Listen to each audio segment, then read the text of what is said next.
नमस्कार प्रिय दर्शकों, आप देख रहे हैं ज्योतिष मंत्रा।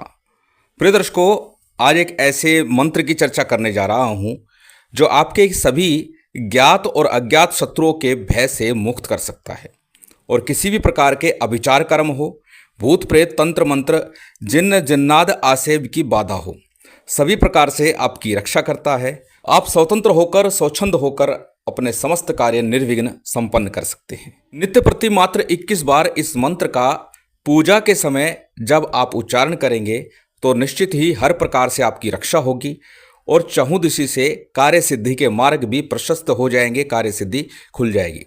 इस मंत्र के विषय में कहा जाता है कि यदि ग्रह बाधा हो, शनि राहु केतु किसी प्रकार से पीड़ित कर रहे हों, तो निश्चित ही यह मंत्र आपको उस पीड़ा से मुक्ति भी दिलाता है। और वैसे भी हनुमान जी महाराज अष्ट सिद्धि नवनिधि के दाता हैं। सभी प्रकार की तंत्र बाधा, भूत बाधा और नवग्रह पीड़ा से मुक्ति के लिए श्री हनुमान जी महाराज की आराधना निश्चित ही फलदायी होती है। जब शनि पीड़ा चल रही हो, राहु की पीड़ा चल रही हो, तो निश्चित ही हनुमान जी महाराज की शरणागति ग्रहण करना लाभकारी होता है और कष्टों से, दुखों से मुक्ति का कारक बन जाता है। और आज का ये मंत्र श्री हनुमान जी महाराज, गुरु गोरखनाथ और माँ कामाख्या की कृपा से आपके सभी कार्यों को सिद्ध करता है और साथ ही आपकी हर प्रकार से रक्षा करता है। अधिक विलंब न करते हुए जान लेते हैं इस साधना के, इस मंत्र के विधि विधान को। मंत्र का विधान मात्र एक दिन का है। एक दिन इस मंत्र का जाप करके इसे सिद्ध करना है और उसके बाद नित्य प्रति इस मंत्र का जप करना है।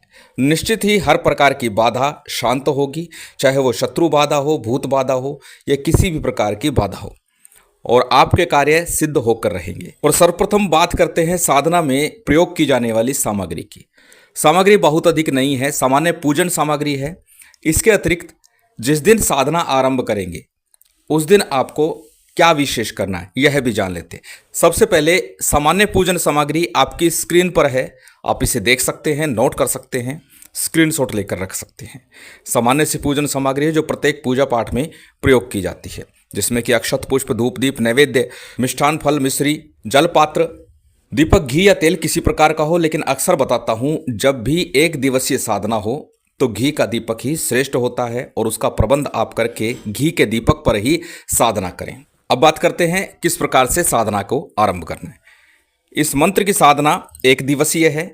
इस साधना को किसी भी शनिवार से, मंगलवार से, रविवार से, अमावस्या या पूर्णिमा के दिन, जिस दिन सिद्धि योग चक्र बनता हो, उस दिन इस मंत्र को सिद्ध किया जा सकता है। और जिस दिन इस मंत्र को सिद्ध करना हो, प्रातःकाल किसी हनुमान मंदिर में जाइए, चोला का सामान ले जाइए। चोले में क्या? सिंदूर, चमेली का तेल, एक ध्वजा, जनेऊ, 5 लड्डू, एक मीठा पान और साथ ही एक देसी घी का दीपक, ये सामग्री आपको लेकर के जानी है। वहाँ पर जा कर के दीप प्रज्वलित करके श्री हनुमान जी महाराज को चोला अर्पण कीजिए और पुरानी जो जनेऊ है उसे सुरक्षित रख लीजिए और उसे अपने साथ आपको लेकर के आना है। इस साधना में, इस मंत्र में इस जनेऊ का एक विशिष्ट प्रयोग निश्चित तौर पर होगा। चोला अर्पण करने के बाद में सारा सामान आपने चढ़ा दिया। हनुमान जी महाराज के समक्ष बैठ करके 7 पाठ हनुमान चालीसा के करने हैं और उसके बाद अपने घर लौट आना है। रात्रि काल में उत्तर पूर्व मुख होकर के आपको यह साधना आरंभ करनी है। आसन पर विराजमान होकर के सबसे पहले शुद्धि आचमन कीजिएगा।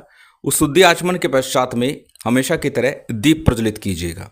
दीपक प्रज्वलित करने के बाद में आपको संकल्प लेना है, दाहिने हाथ में अक्षत पुष्प जल लेकर के अपना नाम, अपना गोत्र, उस दिन का तिथिवार नक्षत्र बोलना है और अपनी कामना बोलनी है। तो कामना स्पष्ट है कि सर्व प्रकार से रक्षा हो, भय का निवारण हो, शत्रुओं से मुक्त हो और कार्य की सिद्धि हो।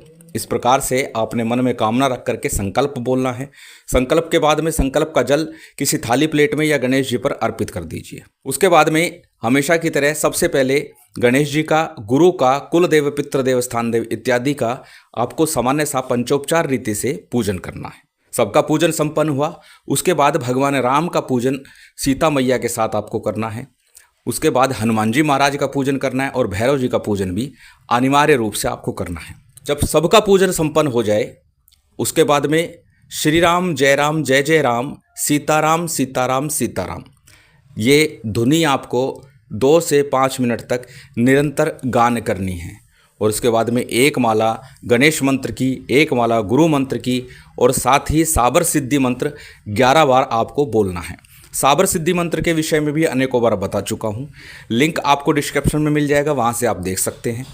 यदि आपके गुरु नहीं हैं तो आप हमारे गुरुदेव द्वारा दिए गए सार्वभौमिक गुरु मंत्र का प्रयोग कर सकते हैं। ओम परम तत्वाय नारायणाय गुरुभ्यो नमः।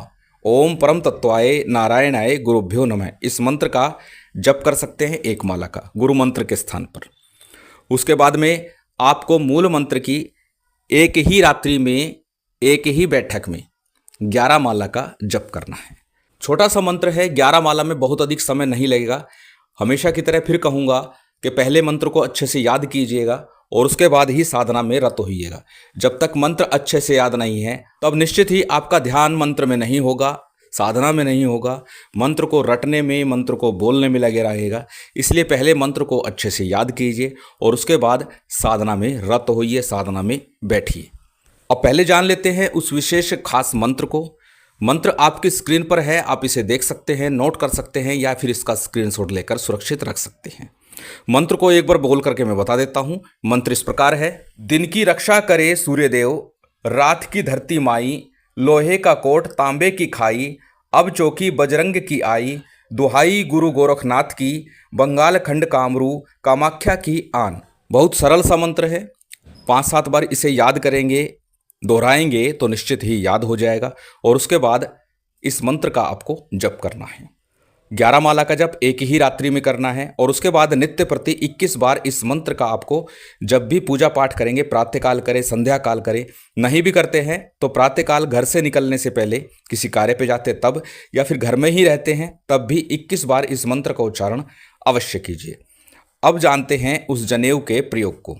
जो जनेऊ आप लेकर के आए थे, यदि कोई बच्चा या कोई भी व्यक्ति बहुत अधिक भयभीत रहता है, किसी प्रकार की तंत्र बाधा है, तब आपको क्या करना है, उस जनेऊ को पूरा खोल लीजिए। क्योंकि जनेऊ पूरा एक तार होता है, एक सूत्र होता है, नीचे से उसकी गांठ खोल करके उसके अंदर 108 गांठ लगाइए और फिर इस मंत्र का 21 बार ही उच्चारण कर दीजिए। बाएं हाथ में उस जनेऊ को आपको रखना है, दाहिने हाथ से उसको ढकना है और इस मंत्र का 21 बार उच्चारण करके उस व्यक्ति को जिसको भूत बाधा है, किसी प्रकार के तंत्र बाधा है, जो भयभीत रहता है, उसे पहना दीजिए। या फिर एक माला का जप करके अपने घर के मुख्य द्वार पर वृंदनवार की तरह इसे गेट के दोनों ओर बांध दीजिए। जिस प्रकार से पूरा धागा लेकर के 108 गांठ लगा करके एक माला का जप करके अपने मुख्य द्वार के ऊपर बांध दीजिए। निश्चित ही हर प्रकार से रक्षा हो जाएगी। अब जानते हैं इसका अगला प्रयोग। यदि कोई व्यक्ति लगभग जिसकी आयु 25 वर्ष से अधिक हो चुकी है और किसी भी प्रकार से उसको कार्य क्षेत्र में सफलता नहीं मिल रही या फिर उसका काम स्थायी नहीं रह पा रहा, तब आपको क्या करना है। तब इस प्रयोग को उस लड़के की माँ करे, बहन करे या बेटी करे, क्या करे, इस जनेऊ के अंदर 108 गांठ लगानी है, गंगा जल में डाल देना है और उसके बाद या तो इसी मंत्र का या फिर गायत्री मंत्र का 108 बार जाप करना है और उसके बाद दाहिने हाथ में इस जनेऊ को धारण करा देना है। यदि व्यक्ति पुरुष है, यदि कोई महिला है जो नौकरी के लिए प्रयासरत है, कार्य के लिए प्रयासरत है, कार्य मिल नहीं पा रहा, नौकरी मिल नहीं पा रही, तब वह बाएं हाथ में, यदि विवाहित है, अगर अविवाहित है तो वह दाहिने हाथ में ही बांधेगी। इसको बांध दीजिए, निश्चित ही 1 से सवा महीने में ही नौकरी मिल जाएगी। अनुभूत प्रयोग है, निश्चित ही कार्य सिद्धि होती है। प्रिय दर्शकों, इसके अतिरिक्त भी इस जनेऊ के अनेक प्रयोग हैं। अगले वीडियो में इसकी चर्चा करेंगे। आज के लिए बस इतना ही। श्री हनुमान जी महाराज की विशेष कृपा आप सभी को प्राप्त हो, यही कामना है और उम्मीद करता हूं आज की ये जानकारी, ये वीडियो आपको अच्छी लगी होगी। यदि अच्छी लगी हो तो कृपया लाइक कीजिएगा, शेयर कीजिएगा। यदि चैनल पर नए हैं तो सब्सक्राइब कर बेल आइकन बटन दबा दीजिएगा। जय माता दी, जय श्री राम।